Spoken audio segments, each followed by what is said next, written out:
Hugo Mota tá de mal com os dois partidos principais da Câmara, com o PT, que é o governo, e o PL, que é a oposição. Cortou relações com os dois. Ó, tô de mal, não falo mais com você. Ó, rompi com você, não falo mais com você, né? Tá de mal. Pois bem, por que isso? Principalmente por causa do PL antifacção, aquela lei do derrite, que tinha sido combinada com o PT, tinha sido combinada com o PL, e, no entanto, os dois voltaram a atacar o resultado final. O PT, porque não queria que o derrite ficasse com a relatoria do PL, porque isso deu a entender, né, deu força para o Derrite como eventual candidato do Tarcísio em São Paulo, prejudicando os planos do PT, e a questão do PL, porque o Partido Liberal, porque o Sóstenes Cavalcante queria a equiparação a entidades terroristas na lei, como havia a redação original, e insistiu nisso, embora houvesse na fala do Hugo Mota um acordo para que não tivesse essa equiparação na coisa, acabou sendo criticado e coisa e tal, ficou de mal com todo mundo. Isso é ruim para a oposição, tá? Porque é ruim porque não vai... E a anistia, como é que vai ser? Mas é muito pior para o governo. Vamos entender isso daqui? Eu sou Peter Turguniev, esse é o canal Ancapso e essas notícias foram sugeridas por Peter é de Piracicaba, mas sem sotaque, o homem mais honesto do mundo e várias outras pessoas. Obrigado aí ao pessoal que sugeriu notícias lá no nosso site, no visãolibertaria.com, e obrigado a você que está assistindo o nosso vídeo. Se você gosta do nosso conteúdo, por favor, deixe o seu like, se inscreva aqui no canal, né? Então tá aqui, ó. O Mota também rompeu com o líder do PL. Não contem mais comigo para nada. Isso não é bom.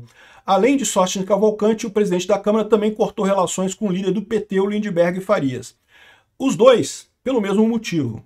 O Lindbergh Farias estava reclamando do fato do Hugo Mota ter deixado a relatoria do PL antifacção, do projeto de lei antifacção, com o Derrite. Vocês sabem, o Derrite é o atual secretário de Segurança do Tarcísio em São Paulo. Tudo leva a crer que a gente está encaminhando para uma disputa entre Lula e Tarcísio ano que vem, e o Tarcísio precisa de um nome para o governo de São Paulo, né, para substituir ele. E o Derrite seria um ótimo nome. Primeiro porque seria alguém aliado do Tarcísio no governo de São Paulo, mas mais do que isso seria alguém que já teria um potencial para no futuro também alçar voos maiores mais adiante, né? Enfim, o Derrite é um nome importante nessa história. Ele saiu da Secretaria de Segurança de São Paulo para voltar a ser deputado exatamente para poder ser o relator dessa lei, botar o nome dele nessa lei. O PT não gostou disso, brigou pra caramba. Mas o pior é o seguinte, havia um acordo que foi feito, que foi costurado entre as lideranças, que o PT aceitava o Derrite como relator desde que ele não equiparasse a facção criminosa, não equiparasse os grupos terroristas a facções criminosas, né? E aí, o que aconteceu? O acordo foi esse, o Derrite foi colocado. Aí o PT voltou atrás e começou a reclamar do Derrite. Então isso chateou o Hugo Mota. Da mesma forma, porque ele brigou com o Sóstenes Cavalcante, que é da oposição. Tá aqui, ó. A colunista Mônica Bergamo informou que o Mota enviou na semana passada uma mensagem a Sóstenes, na qual dizia que o deputado não contasse mais com ele para nada.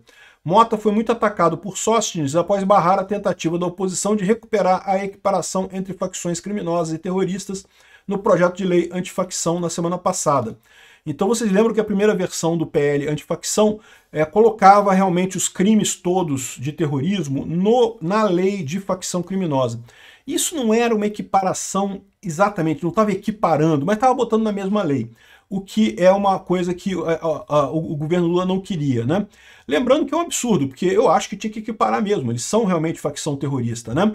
O governo Lula temia que isso gerasse, ou pelo menos ele reclamava que isso ia gerar intervenção americana no Brasil e não sei o que lá, e eu já expliquei para vocês que isso é uma besteira, não geraria intervenção americana de forma alguma. Por quê?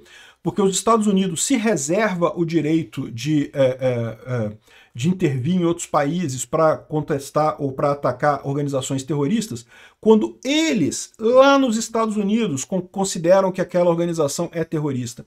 Não aqui no Brasil. Se a gente considerar a organização como terrorista, até o contrário, está indicando que a gente está buscando, de fato, combater ela aqui no Brasil. Isso não dá nenhuma dica, nenhuma deixa para os Estados Unidos. Eles podem, a qualquer momento, decretar o Comando Vermelho e o PCC como organizações terroristas e imediatamente fazer o ataque aqui no Brasil.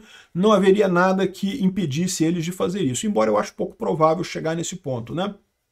O ponto principal aqui é a questão da narrativa para as eleições do ano que vem. É isso que está acontecendo.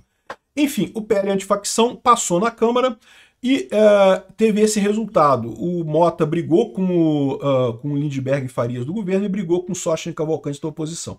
Para a oposição isso é ruim? Sim, isso é ruim. Por quê? Porque a oposição está nesse momento tentando aprovar a anistia ao Bolsonaro, tentando voltar com a pauta da anistia para o Bolsonaro, ou a dosimetria, ou o que quer que seja.